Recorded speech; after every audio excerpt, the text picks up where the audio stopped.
Welcome back metallurgist. स्वागत है आपका मिस्टर मेटलर्जी पर। दोस्तों, गेट 2026 मेटलर्जी पेपर सॉल्यूशन की सीरीज़ का आज हमारा दूसरा पार्ट है। पिछले वीडियो पार्ट 1 में हमने लोगों को क्वेश्चन नंबर 1 से लेकर 10 तक का सभी सवालों का बेहतरीन कॉन्सेप्ट और ट्रिक से के साथ सॉल्व किया था। आप लोगों के ऊपर रिस्पॉन्स बहुत ही शानदार रहा। अगर आपने अभी तक पार्ट 1 नहीं देखा है तो उसका लिंक मैंने नीचे डिस्क्रिप्शन और ऊपर आई बटन पे मिल जाएगा, उसे ज़रूर देख लीजिए। और आज इस वीडियो का हमारा दूसरा पार्ट है। इस वीडियो में हम क्वेश्चन 11 से लेकर क्वेश्चन 20 तक करेंगे, जो यहाँ पर बेहतरीन तरीके से थर्मोडायनेमिक्स, फिजिकल मेटलर्जी कॉन्सेप्ट का आने वाला है, जिन्हें बिल्कुल आसान भाषा में जानेंगे। इसमें कुछ मैथमेटिक्स का भी क्वेश्चन है अच्छा खासा, उसको सॉल्व करेंगे।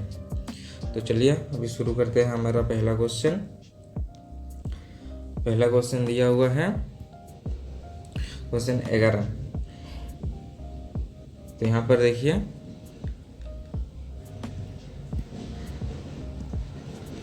यहाँ पे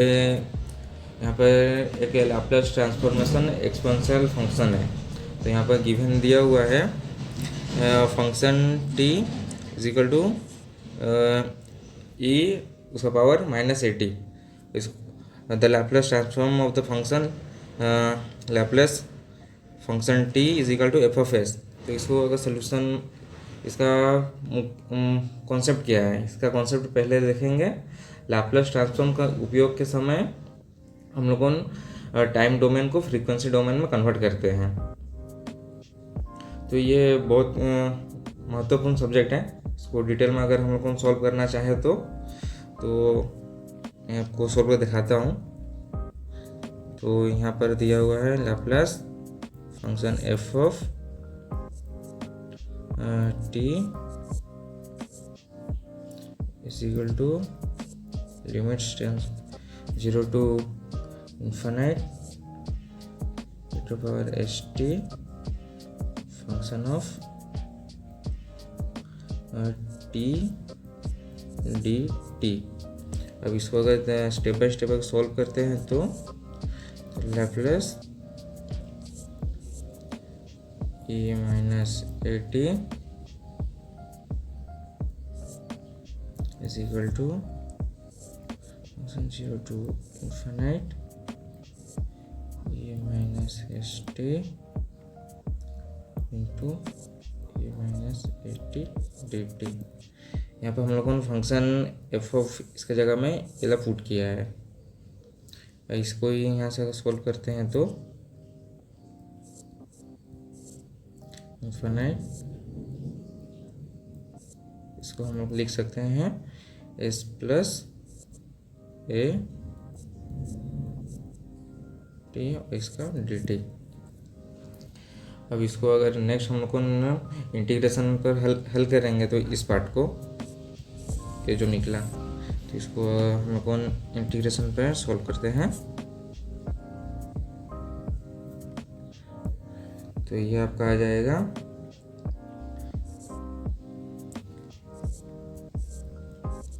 -80 is equal to e -s plus a t divided by -s plus a। और इसका जो हम लोगों का है 0 to infinite है। तो यहाँ पर हम लोग दो चीज़ देखेंगे। अगर आपका लिमिट 0 से इन्फिनाइट रहे तब इन्फिनाइट पर आ जाएगा आपका e - इन्फिनाइट इक्वल टू 0, और अगर 0 पर है तो ये आ जाएगा आपका 1 ये 1 है। तो अब इसको अगर हम लोग वैल्यू में पुट करेंगे तो वैल्यू में पुट करने के बाद हम लोगों का जो आंसर आएगा वो मैं लिख देता हूँ यहाँ पे।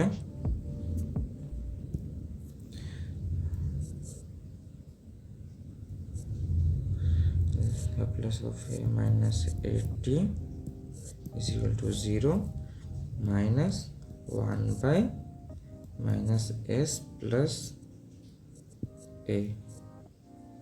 अगर इसको अगर आप सॉल्व करेंगे तो ये आपका आ जाएगा 1/s+a। तो हम लोगों का इसका आंसर ऑप्शन में दिया हुआ है 1/s+a, f(s) = 1/, ये इसका सही आंसर है ऑप्शन डी। तो होप ये आपको समझ आया होगा। इसका एक शॉर्ट तरीका अगर नहीं भी समझ आया तो इसका एक शॉर्ट तरीका बता दो, थोड़ा ट्रिकी है, आपको जानने में बहुत आसानी होगी। एक सेकेंड, अगर आपको याद रहेगा साइन चेंज रूल, तो ये वाला आप बहुत इजीली कर सकते हैं। जहाँ पर आपको e का पावर -80 रहे, तो आप डायरेक्ट जान सकते हैं कि इसका जो साइन आएगा वो प्लस में आ जाएगा, एस के साथ जो भी साइन आएगा प्लस में आ जाएगा, जैसे कि 1+s+a। अगर इसका साइन प्लस में रहेगा तो ये माइनस में आ जाएगा, 1/s-a। ये अगर आप याद रखते हैं तो इस टाइप का क्वेश्चन आप इजीली कर सकते हैं। और फिर दूसरा क्वेश्चन की तरफ चलते हैं। दूसरा क्वेश्चन में दिया हुआ है select the correct pair of the eigen vector for the following symmetric matrix. तो यहाँ पर आइगन वेक्टर उन्होंने दिया है, दिए गए मैट्रिक्स सिस्टम मैट्रिक्स है जहाँ, तो यहाँ पर इसका जो कॉन्सेप्ट आता है, यहाँ पर जो मैट्रिक्स दिया हुआ है, यहाँ पर जो मैट्रिक्स सिमेट्रिक्स मैट्रिक्स है, क्योंकि यहाँ पर अगर देखेंगे तो उनको नॉर्मल मैट्रिक्स को ए से डिनोट करते हैं, ये आपका ए ट्रांसपोज में आ जाता है। रियल सिमेट्रिक मैट्रिक्स की एक बहुत खास प्रॉपर्टी होती है, इसके अलग अलग आइगन वैल्यूज़ के साथ इसका अलग अलग आइगन वेक्टर्स एक दूसरे का ऑर्थोगोनल होता है। अगर इसको अगर स्टेप डाउन अगर करें तो आपको बताता हूँ।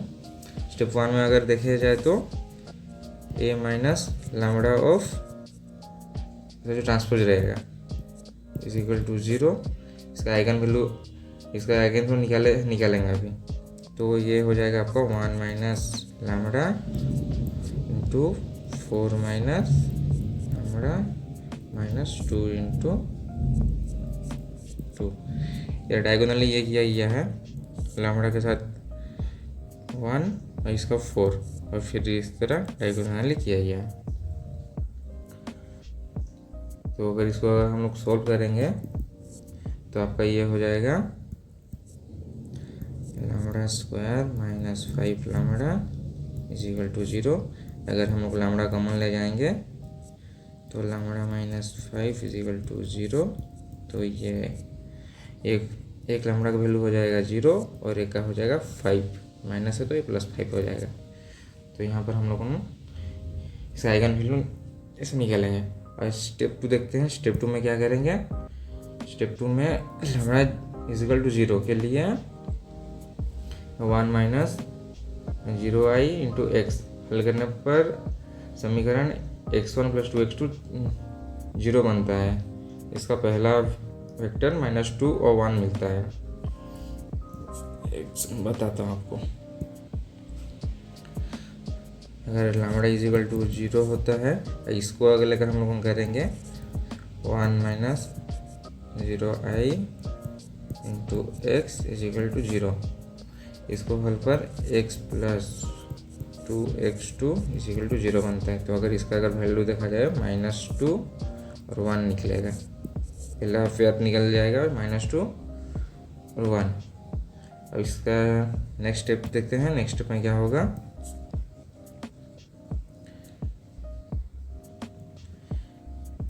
नेक्स्ट स्टेप में हम लोग लैम्बडा = 5 लेकर करेंगे। तो यहाँ पर a minus 5i into x = 0। तो अगर इसका हल देखेंगे 2x1 माइनस x2 = 0 बनता है। तो अगर इसका अगर देखेंगे तो ये निकल जाएगा 1 और 2। इसका दूसरा वेक्टर निकला 1 और 2। तो अगर पहले का निकला था -2 और 1 और दूसरा निकला ये, तो इन दोनों का प्यार कौन सा है? मैं ऑप्शन ए में देखिए, ऑप्शन ए में दिखा 1/2 और -2/1। तो आपका सही ऑप्शन है ए। आपका इसको सॉल्व करना दूसरा ट्रिक की तरीका बताया जिससे आप 10 सेकंड में इसको कैसे हल कर सकते हैं। बहुत आसान है, आपको बस याद रखना है dot product rule. Dot product rule के हिसाब से हमेशा उसका वैल्यू 0 आता है। अगर आप इस ऑप्शन को अगर ट्राई करेंगे तो ये फंक्शन में डालने से तो देखिए मैं दिखाता हूँ इसको सीधा से डॉट प्रोडक्ट रूल में 1 इंटू -2 प्लस 2 इंटू 1, तो ये आपका हो जाता है -2 + 2 इक्वल टू -2 कट गया तो हो जाएगा 0।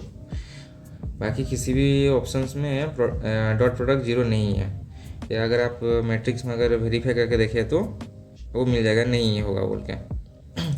जैसे ये 1 ये 2 होता है, ये 2 प्लस में आएगा 4 आ जाएगा, इस तरह नहीं होगा।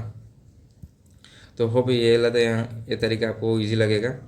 तो इसका सही आंसर रहेगा ऑप्शन ए। नेक्स्ट क्वेश्चन चलते हैं। नेक्स्ट क्वेश्चन दिया हुआ है 13 number question.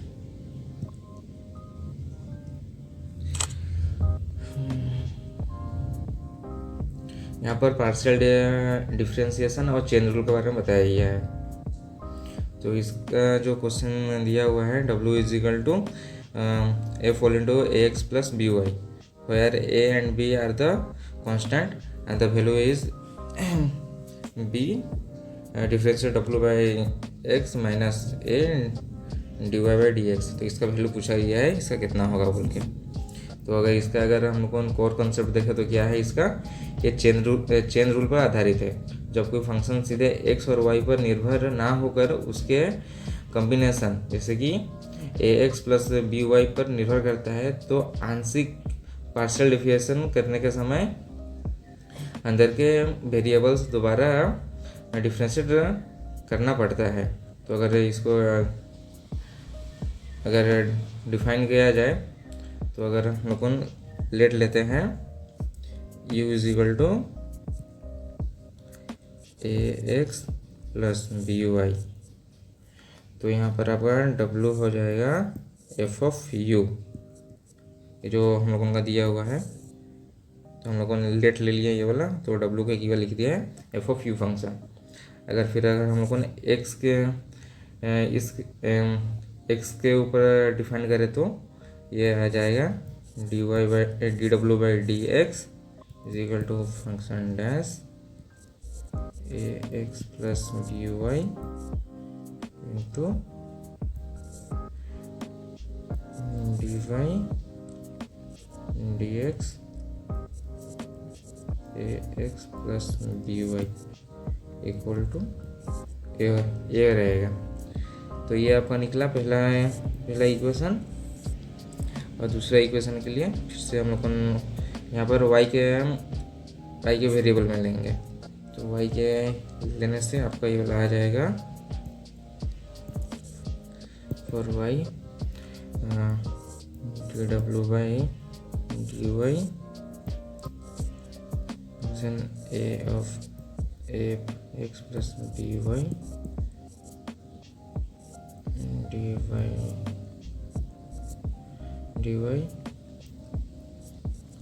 ax plus by,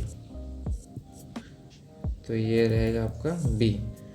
तो अभी तीनों इक्वेशन को वैल्यू पूरा रखने पर आपका सब कट उड़ा के 0 हो जाता है। अभी दिखा देता हूँ कैसे क्या 0 हो रहा है, देखिए।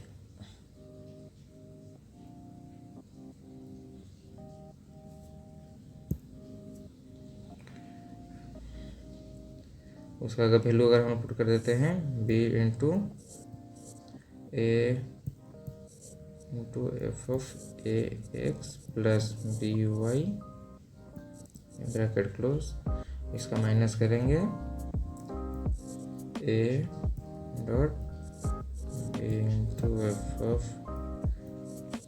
ax plus by। तो अगर इसको हम लोगों ने अगर माइनस करेंगे तो ये इसको अगर हम लोगों ने ये करते हैं पहले A B function of minus A B function dash. तो ये जो है डायरेक्ट कट जा रहा है।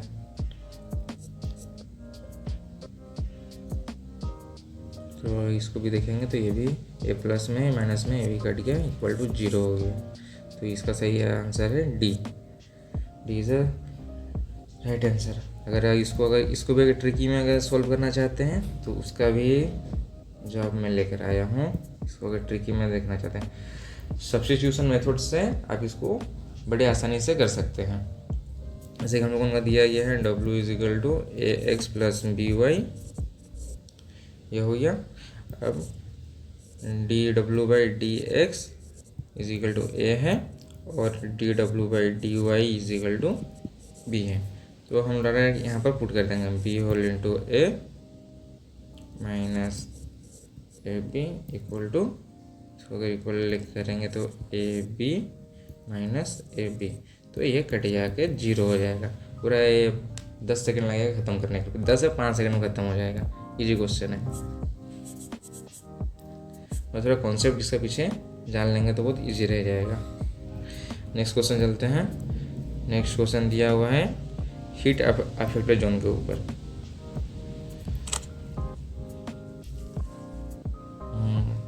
तो ये इस क्वेश्चन में का कॉन्सेप्ट क्या है, इसको क्वेश्चन दिया गया which one of the following fusion welding techniques result in least heat affected zone. यहाँ पर बोला गया है कम से कम कौन सा जो पार्ट है जो आपको लीस्ट रहेगा। हीट अफेक्टेड जोन क्या होता है, अगर कोई भी मेटल पीस का अगर इस पार्ट में वेल्डिंग किया जा रहा है तो इसका आसपास का कितना एरिया तक का हीट अफेक्टेड होने की वजह से उसका माइक्रोस्ट्रक्चर और उसका मैकेनिकल प्रॉपर्टी में चेंजेस आता है, उसको हम बोलते हैं हीट अफेक्टेड जोन। तो यहाँ पर पूछा गया सबसे कम हीट अफेक्टेड जोन कहाँ पर होगा।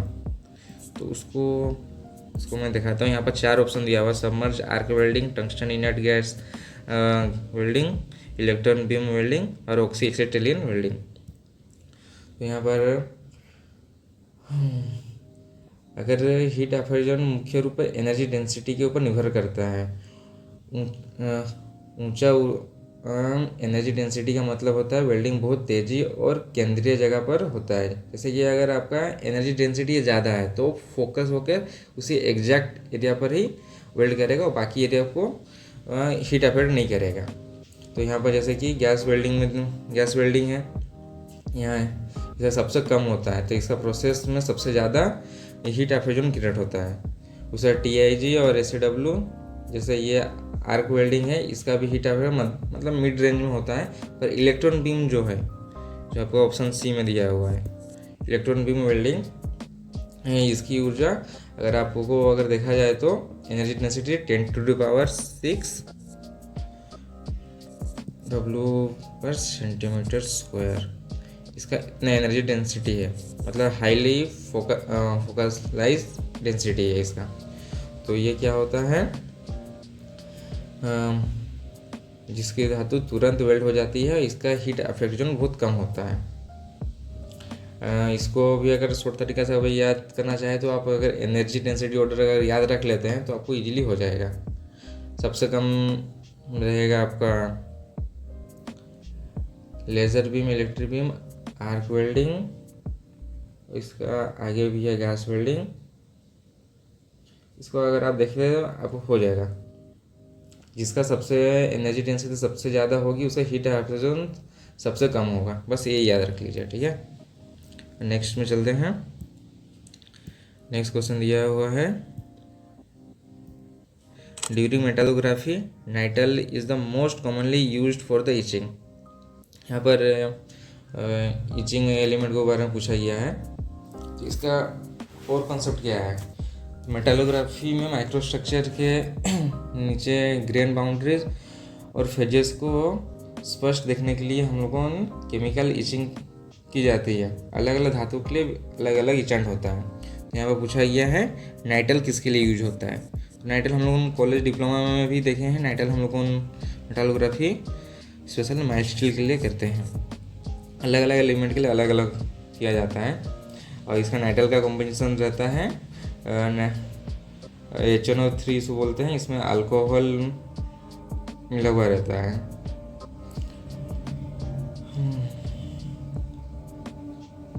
और इसका भी अगर जानना चाहें तो नाइट्राइल और पिक्राइल कार्बन स्टील और माइस्टील के लिए यूज किया जाता है, और एल्युमिनियम के लिए केरल एजेंट, और ferric chloride copper alloy base में किया जाता है, जैसे ब्रॉन्ज और ब्रास में।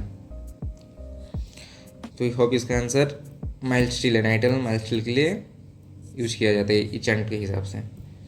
तो नेक्स्ट क्वेश्चन है फेस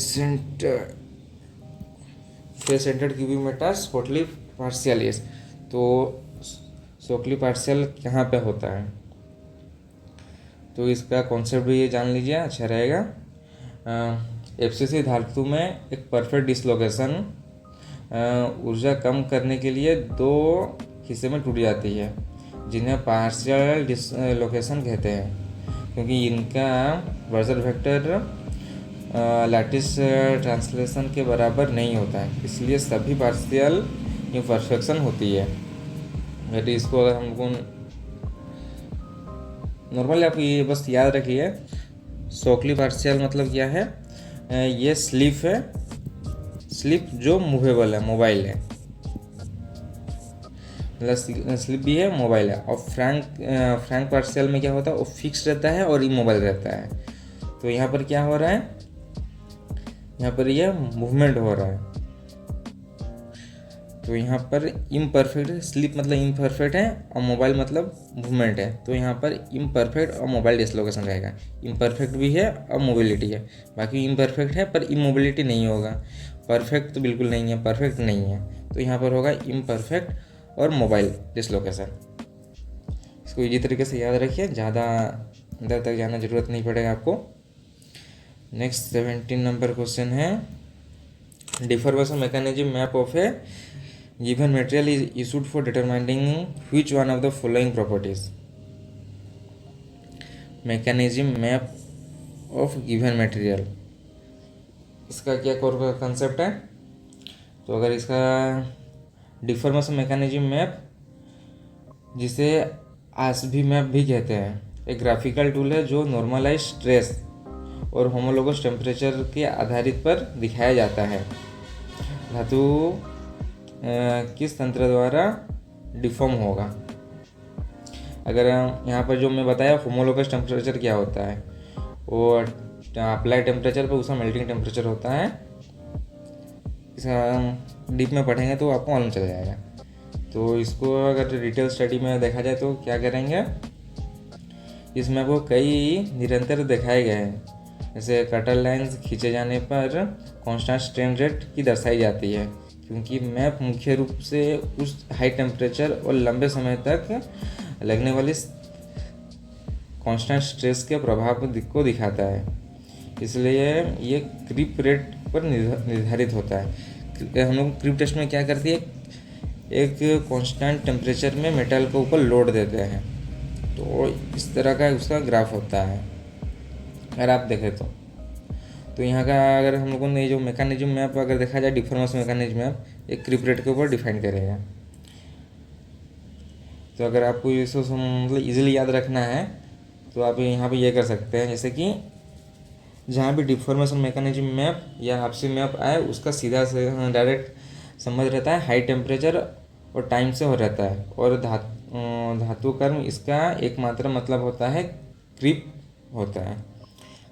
जहाँ पर आपको टेम्परेचर टाइम दोनों दिखा जाए अब बिना सोचे क्रीप मार सकते हैं, कि यहाँ पर एक कांस्टेंट टेम्परेचर में मटेरियल के ऊपर लोड दिया जाता है, तो इसको हम क्रीप टेस्ट बोलते हैं। नेक्स्ट क्वेश्चन पर चलते हैं। नेक्स्ट क्वेश्चन क्या दिया हुआ है, dislocation dissociation feasibility, which of the following dislocation dissociation reaction is feasible in FCC cubic metal। इसमें से इसमें अगर देखा जाए तो इसका कॉन्सेप्ट क्या है, कोई भी डिसलोकेशन रिएक्शन तभी संभव होता है जब वो दो नियम पालन कर रहे हो। एक पहला नियम होता है वेक्टर कंजर्वेशन, जहाँ पर अगर आपका B1 = B2 + B3 होता है, मतलब कि इन दो पक्षों का योग एक पक्ष बराबर होता है। और दूसरा होता है फ्रैंक एनर्जी क्राइटेरिया, जहाँ पर टूटने के बाद ऊर्जा कम होनी चाहिए। जैसे कि अगर आपका टूटने से पहले ऊर्जा V1² है तो ये इन दोनों का प्लस रहेगा, सॉरी V2 ने V3 होगा, V3 2। इसको अगर हम लोगों ने वर्कआउट करें तो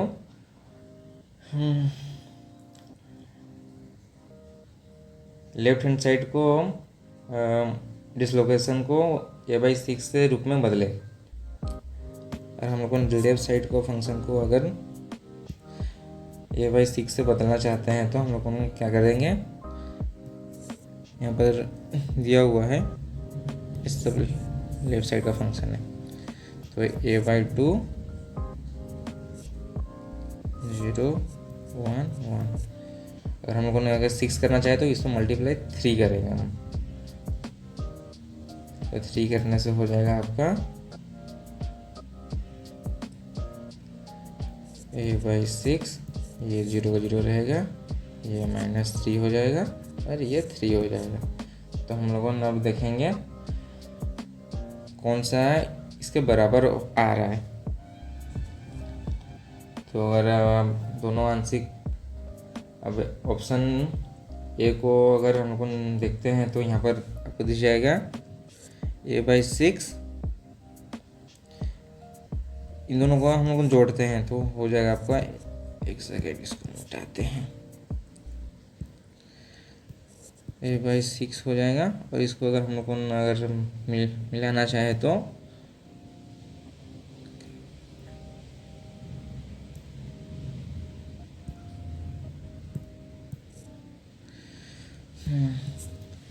A/6, ये अगर आपका 1 है,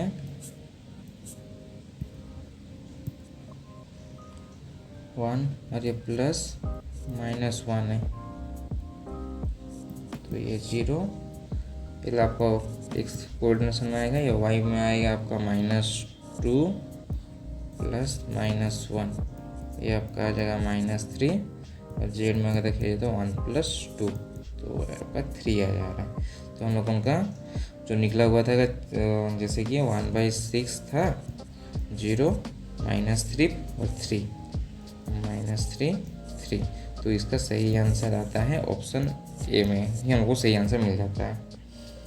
बस आपको ध्यान देना है कि आपका जो भी ये लेफ्ट हैंड साइड में है उसको 3 से मल्टीप्लाई करने के बाद इसका राइट वाला अगर आपके उससे मैचअप हो जा रहा है तो मतलब वो आंसर आपका सही है। जो इसका शॉर्ट ट्रिक वही बताया, अपने लेफ्ट साइड को 3 से गुना करिए और उसके विकल्पों दोनों को वेक्टर्स अंकों को सीधा जोड़कर देखें। अगर जोड़कर देखने से अगर आपका सेम बराबर आ रहा है तो वो सही है। तो इसका सही आंसर है ऑप्शन ए। नेक्स्ट क्वेश्चन चलते हैं, क्वेश्चन नंबर 19 दिया है फॉर एल्युमिनियम और 4% silver alloy composition in atomic percentage, the correct sequence of the operation involves the precipitation hardening। तो इसका सीक्वेंस क्या है वो पूछ रहा है, मतलब जब प्रेसिपिटेशन हार्डनिंग होता है तो हम लोगों को कोई सा भी पहले प्रेसिपिटेशन हार्डनिंग, और हम लोग इसको एज हार्डनिंग भी बोल सकते हैं। ऐसा धातु के अंदर बारीक और समान रूप में प्रेसिपिटेशन बनता है जो डिसलोकेशन को मूवमेंट को रोक सके। इसके लिए फेज डायग्राम अनुसार तापमान चक्र का एक निश्चित क्रम चलाया जाता है। और इसको अगर हम लोग सोल्यूशन में देखें